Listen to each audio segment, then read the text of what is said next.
عملی نیکی میں اصل شے ہے ہمدردی، ہمدردی میں مال خرچ کرنا، اور اس کے لیے ستون ہے زکوٰۃ۔ کم سے کم یہ 2.5% تو نکالو،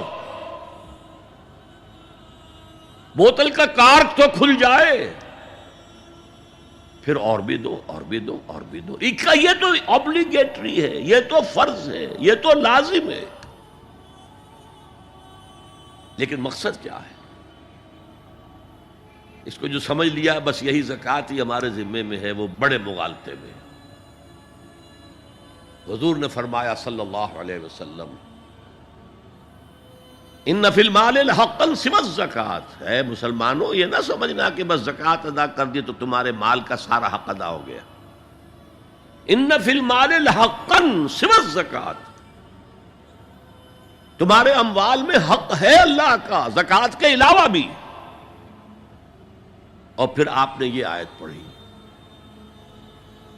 وَآتَى الْمَالَ عَلَىٰ حُبِّهِ ذَوِي الْقُرْبَىٰ وَالْيَتَامَىٰ وَالْمَسَاكِينَ وَابْنَ السَّبِيلِ وَالسَّائِلِينَ وَفِي الرِّقَابِ وَأَقَامَ الصَّلَاةَ وَآتَى الزَّكَاةَ۔ یہاں آتا الزکوٰۃ تو ہے ہی ہے، اس سے پہلے جو آ رہا ہے یہ سرپلس ہے، اس سے آگے کی بات ہے، یہ ایڈیشنل ہے۔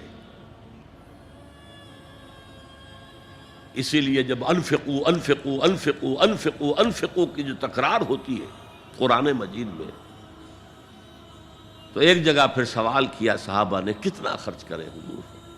فرمایا قل العفو، کہہ دو جو بھی ضرورت سے زائد دے ڈالو،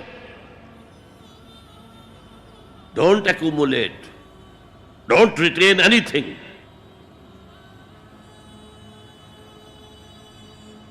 ایک بات آپ سے کہوں، آپ کچھ چونک جائیں گے، حضور نے کبھی زکوٰۃ دی؟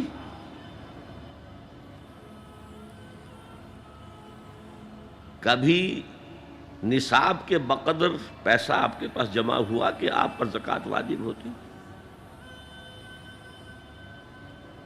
کیسی عجیب بات ہے۔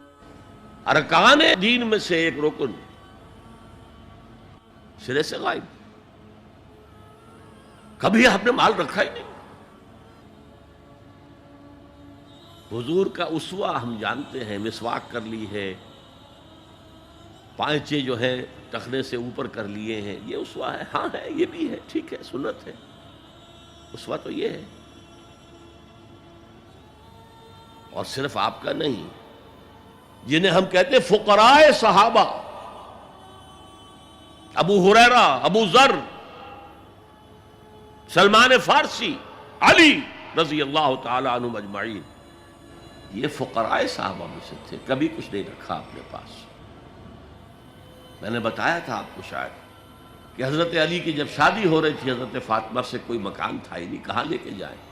ایک انصاری نے ایک حجرہ دیا ہے اپنے مکان کا، اس میں حضرت فاطمہ ودا ہو کر گئی۔ He didn't have any home۔ ابو ذر وہ تو دوسری انتہا کو چلے گئے تھے۔ قانون یہی ہے، حلال سے کماؤ، اگر ایک حد سے آگے بڑھ جائے تو زکوٰۃ دے دو، باقی تمہارے اختیار میں ہے، دینا چاہو دو، نہ دینا چاہو رکھو اپنے پاس۔ قانون اس سے زیادہ آپ کو پابند نہیں کرے گا۔ کبھی بھی آپ نے جبر نہیں کیا، ایمرجنسی میں بھی جبر نہیں کیا۔ ایک واقعہ آتا ہے کہ حضور کو کئی وقت کا فاقہ تھا، تھوڑی دیر کے بعد حضرت ابو بکر آئے، آپ نے چہرے سے پہچان لیا کہ فاقے سے۔ پھر حضرت عمر آئے، پہچان لیا کہ فاقے سے۔ شاید حضور خود اپنے لیے نہ اٹھتے نہ جاتے، اپنے دونوں ساتھیوں کو لے کر ایک انصاری کے باغ میں پہنچ گئے۔ انصاری کی عید ہو گئی، فوراً لا کر اس نے کچھ کھجوریں، کچھ انگوروں کے گوشے رکھے۔ اس کے بعد وہ دوڑا چھری لے کر کسی جانور کو ذبح کرنے کے لیے۔ یہ ساری تفصیلیں میں کیا بتا رہا ہوں؟ مال یہ نہیں تھا کہ مدینے میں سبھی فاقے سے تھے، موجود تھے جن کے پاس مال تھا، لیکن جبراً آپ نے کسی سے کچھ نہیں لیا۔ جب وہ چھری لے کر چلا، فرمایا دیکھنا کسی دودھ والے جانور کو نہ ذبح کرنا۔ بہرحال کچھ دیر کے بعد وہ گوشت پکا کر لایا، روٹیاں رکھیں۔ اس کے بعد حضور نے ایک روٹی پر چند بوٹیاں رکھ کر کہا یہ عائشہ کو دے آؤ، اسے بھی کئی وقت کا فاقہ ہے۔ اور پھر حضرت عمر کی طرف رخ کر کے کہا عمر یہ ہیں وہ نعمتیں جس کا حساب دینا پڑے گا اللہ کے ہاں۔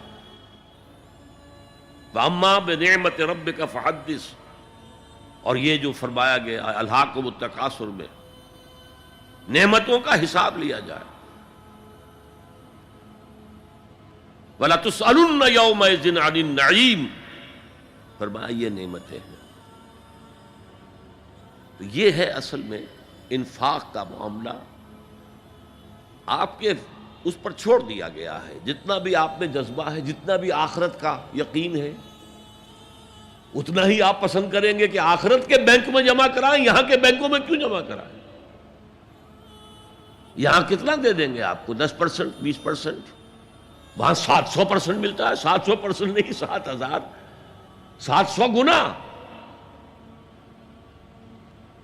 Why to keep it in these banks؟ حضرت مسیح کا جو پہاڑی کا واس بہت مشہور ہے، سرمن آف دا ماؤنٹ، بڑے پیارے الفاظ ہیں۔ میں آپ سے اپنا تاثر عرض کیے بغیر نہیں رہ سکتا۔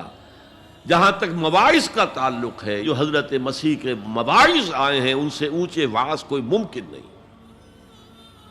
اسی میں یہ جملہ بھی ہے، دیکھو اپنا مال زمین پر جمع نہ کرو، جہاں چوری بھی ہوتی ہے ڈاکہ بھی پڑتا ہے، کیڑا بھی خراب کرتا ہے۔ آسمان پر جمع کرو جہاں نہ چوری کا اندیشہ، نہ ڈاکے کا خوف، نہ کیڑا خراب کر سکے۔ اس لیے کہ میں تم سے سچ کہتا ہوں کہ جہاں تمہارا مال ہوگا وہیں تمہارا دل ہوگا۔ مال یہاں ہوگا تو دل اٹکا ہوا ہوگا، اور فرشتے اس طرح گھسیٹ کر کھینچیں گے آپ کی جان کو جیسے کہ سیخ پر سے کباب کھینچا جاتا ہے۔ اور اگر دل وہاں لگا ہوا ہے جس کے لاکھوں کروڑوں ڈالر سوئس بینکس میں جمع ہے، اسے کہا جائے نکل جاؤ پاکستان سے، اسے کوئی تکلیف ہوگی؟ نکل جاؤ فلاں ملک سے، ملک بدل کرتے تو کیا تکلیف؟ میرے بینک کے اندر پیسے ہیں۔ البتہ جس کا باہر کچھ نہ ہو، اسے اگر یہ دی جائے سزا تو اس کی تو جان پر بن جائے گی۔ تو یہ ہے انفاق کا معاملہ۔ اس میں یہ دو جو ہے، ایک قانونی سطح ہے۔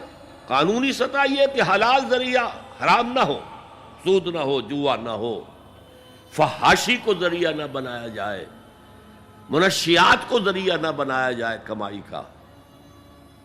اور جو بھی آپ کے پاس ہے، آپ نصاب کی سطح کے اوپر آ گئے تو 2.5% زکوٰۃ دے دو۔ قانون اس سے آگے آپ سے مطالبہ نہیں کرے گا، اگرچہ فقہاء نے یہ فتویٰ دیا ہے کہ اگر کسی وقت جو فقراء ہیں ان کی ضرورتیں زکوٰۃ سے پوری نہ ہو سکیں تو اس وقت کا امام، اس وقت کا خلیفہ، وہ زبردستی بھی امراء کے مال میں سے مزید لے سکتا ہے زکوٰۃ کے علاوہ۔ لیکن کمال یہ ہے محمد رسول اللہ صلی اللہ علیہ وسلم کا کہ نہایت جان گسل تحریک جو تھی، انقلابی تحریک، اس میں بھی کبھی آپ نے جبر سے کام نہیں لیا۔ یہ آپ کے چوائس پر ہے۔ البتہ ایک معیار مقرر کر دیا، جیسے حضرت ابو بکر غزوہ تبوک کے موقع پر سب کچھ لے آئے تھے گھر میں جھاڑو پھینک کر۔ عام حالات میں یہ نہیں، ایک شخص آئے صحابی انصاری، میں اپنا سب کچھ اللہ کی راہ میں دینا چاہتا ہوں، فرمایا نہیں، تم چاہتے ہو کہ اپنے وہ رسا کو قریب اور فقیر بنا کر جاؤ؟ اس نے کہا اچھا میں آدھا دے، نہیں آدھا بھی بہت ہے۔ فرمایا تہائی دیتا ہوں؟ فرمایا ہاں تہائی کافی ہے۔ وَالثُلُثُ کثیر، اور ثلث بھی بہت ہے۔ اور یہی قانون ہے وراثت کا، آپ ثلث سے زیادہ، 1/3 سے زیادہ کی وصیت نہیں کر سکتے۔ 2/3 مال جو ہے کم سے کم وہ صرف قانون وراثت کے مطابق تقسیم ہو، اور کسی وارث کے لیے وصیت نہیں کر سکتے۔ ایک بیٹے کو اس کا حصہ بھی مل جائے اور پھر مزید جو ہے وصیت نہیں، وارث کے لیے لا وصیت لوارث۔ تو یہ ہے زکوٰۃ، در حقیقت اس جذبہ انفاق کو سپورٹ دینے والی شے. کم سے کم یہ تو دو. بوتل کا کارک کھل جائے گا تو مزید بھی نکل آئے گا اس میں سے. وَآتَ الْمَالَ عَلَىٰ حُبِّهِ ذَوِي الْقُرْبَىٰ وَالْيَتَامَىٰ وَالْمَسَاكِينَ وَابْنَ السَّبِيلِ وَالسَّائِلِينَ وَفِي الرِّقَابِ وَأَقَامَ الصَّلَاةَ وَآتَى الزَّكَاةَ.